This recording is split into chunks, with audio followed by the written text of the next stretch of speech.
Hey y'all, and welcome back to the Hillbilly Chicken Ranch. I am Susan, your hostess. We're going to get my cookbook because we're doing another recipe. These recipes are over 120 years old. It's out of the original Boston cookbook, Boston Cooking School Cookbook, 1896 by Fannie Farmer. And I'm also doing the 12 Days of Cookies 24, hosted by cfarm. The hashtag 1896 Fannie Farmer Recipes is hosted by Luann's Kitchen and myself. That collaboration ends December the 30th.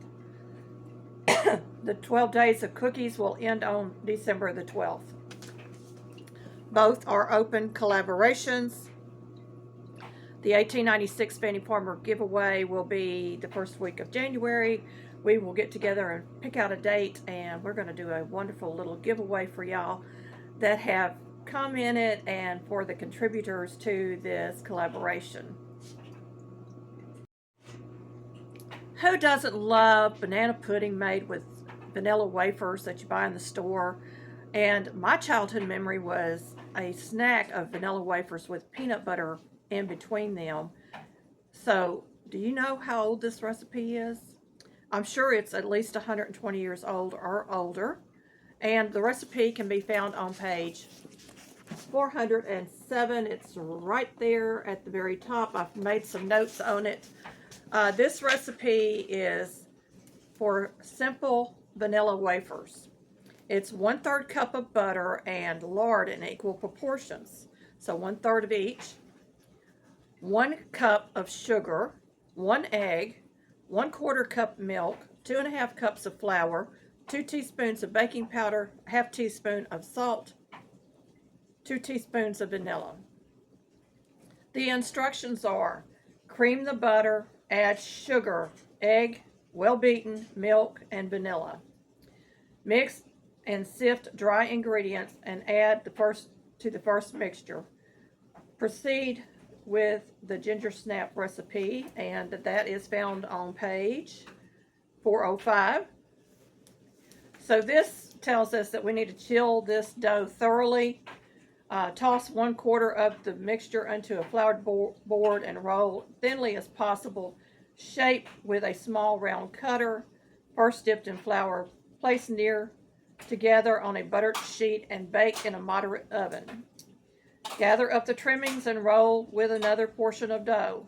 During the rolling, the bowl containing the mixture should be kept in a cool place, or it will be necessary to add more flour to the dough, which makes cookies hard rather than crisp and short. So what is a moderate oven?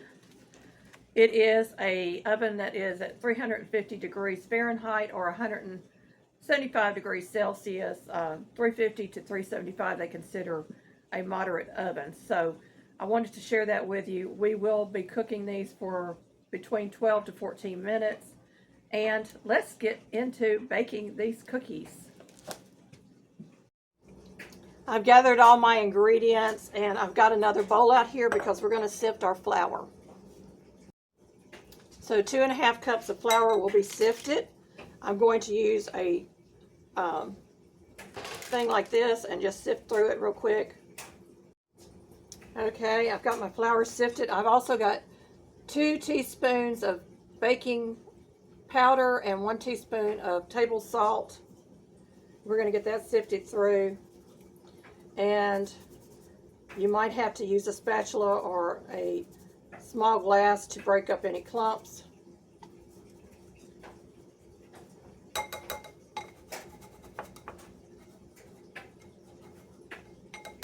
And we're going to call that good.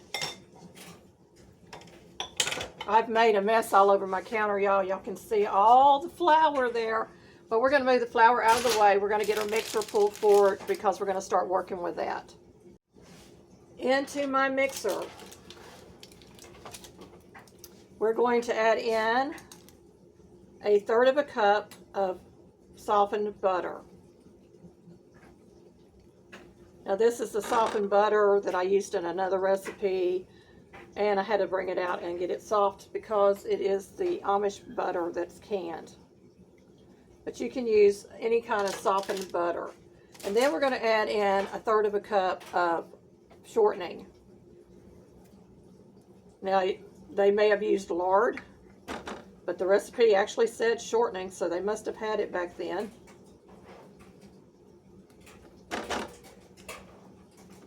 Get that off my spatula. And I'm going to cream it in with the sugar. So we're going to start it with the sugar and the butter and shortening.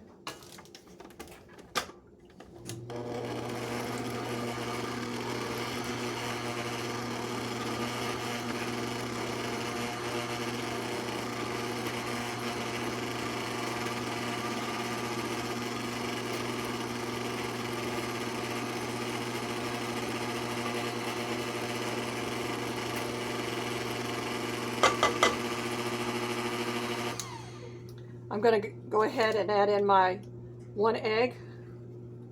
That's from our farm. And 2 teaspoons of vanilla extract. Now this is the La Vencedora extract given to us by Lazy Days Ahead with Jess and Lisa, and it was such a wonderful gift to receive. Nice, expensive bottle of extract, very good quality. So I'm going to get that mixed in, and I'm going to go ahead and throw in my 1/4 cup of milk. So we're going to get rid of all these containers and get this started.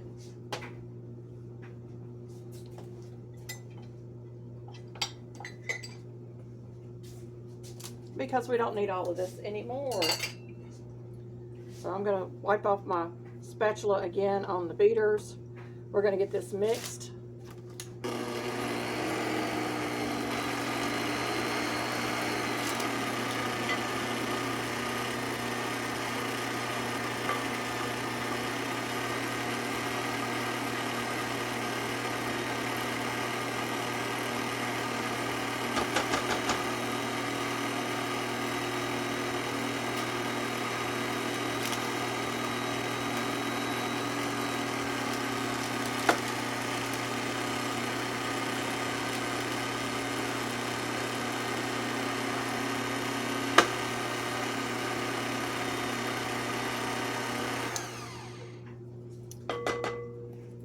We're going to slowly incorporate our flour into our wet mixture.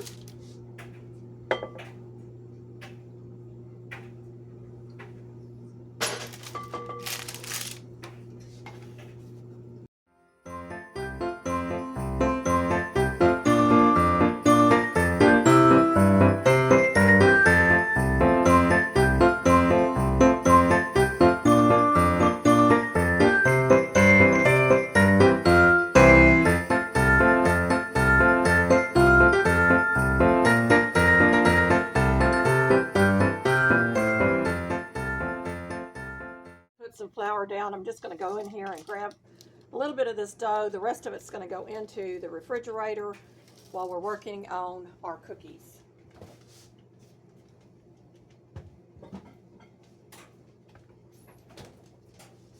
We're going to follow what the recipe says and use flour. And I'm also going to flour my rolling pin. Trick my mother taught me was always make sure that that rolling pin was floured when you're working with dough. And so I'm going to go ahead and get my dough started. And I like working with this on parchment paper because I can turn my parchment paper and I don't have to try to figure out which direction I'm going to go in. And it says to roll it kind of thin. So we're going to go with the thin. Because it does have baking powder in it, it's going to puff up. And I'm not going to go super, super thin, but I am going to go thin on these. Get that cookie cutter dipped in the flour and pull it away. Twist it and pull it away. And that's the best way I have found to do these. A little more flour on there. Our rolling pin's pretty good.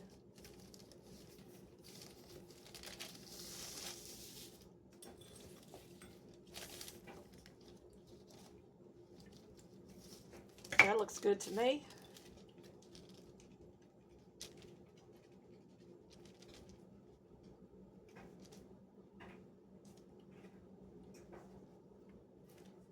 Oh, that one's got a little cut in it, but that's okay. We'll just kind of set that back in there.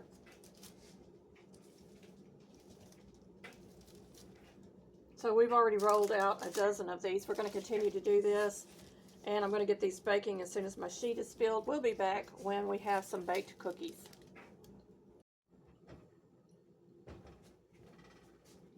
While I'm waiting on the cookies to cook, I'm going to go ahead and make my filling.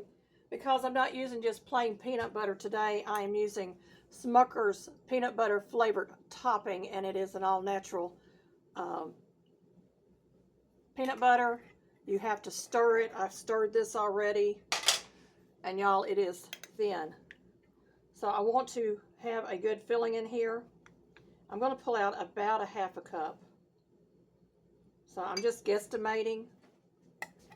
And I'm going to add powdered sugar until it comes to a frosting-like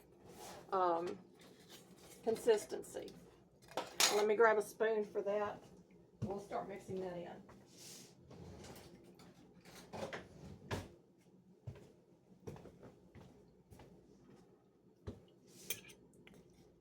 So I've pulled out about a half a cup of that. I'm going to go ahead and pull out probably about a cup or more of the powdered sugar.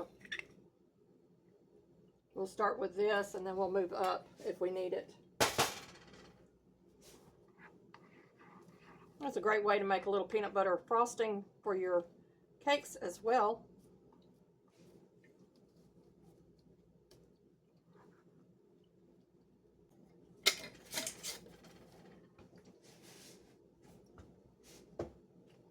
I'm going to go ahead and add just a little bit of water to kind of get this to come together.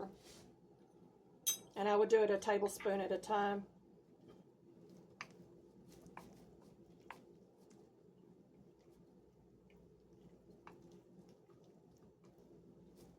And you can make this up in little increments, and then you could just make more if you need more for your cookies. That's my suggestion. So this is almost at a frosting consistency or a peanut butter consistency. That's a little stiff. One more tablespoon, and we should be there.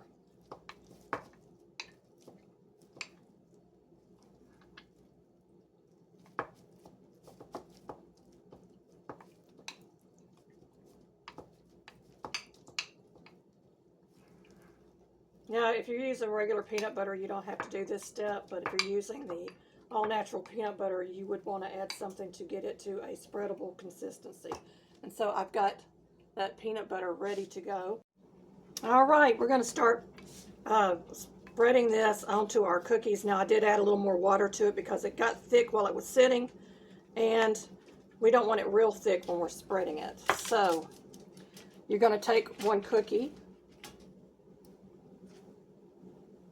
and you're just going to spread you a layer of that peanut butter mixture, top it with another cookie, and you now have peanut butter and vanilla wafers.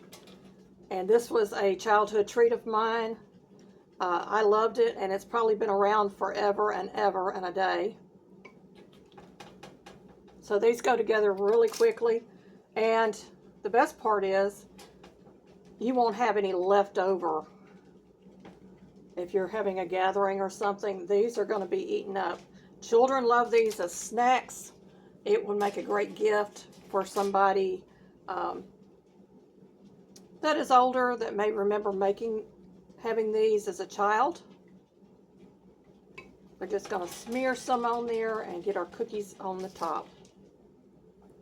While the rest of my cookies are baking, and I may save some of them to make a homemade banana pudding with homemade vanilla wafers.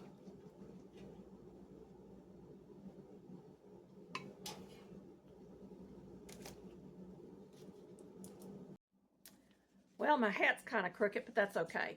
This is the 12 Days of Cookies 24, hosted by CNC Farms. That's Miss Ashley. Open collaboration till December the 12th. 1896 Fannie Farmer Recipes, hosted by Luann's Kitchen and myself. That one ends December the 30th with a giveaway in January. So y'all stick around for those. They're open collaborations. Get involved. You still got time to get a cookie recipe out here. These are the ones that I have stuffed. And y'all, they look delicious. Look at that. Just delicious. Now, I'm not going to eat one of these. I'm going to save these for the guys. But I wanted to show you the cookie. This is the cookie. This one has got a really nice crumb to it, a little bit of a snap to it. And I did spread a little bit of my peanut butter frosting mixture onto one of the cookies. We're going to try that. Mmm.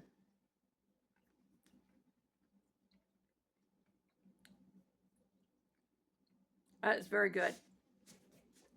I take it back. I want to try this without the peanut butter.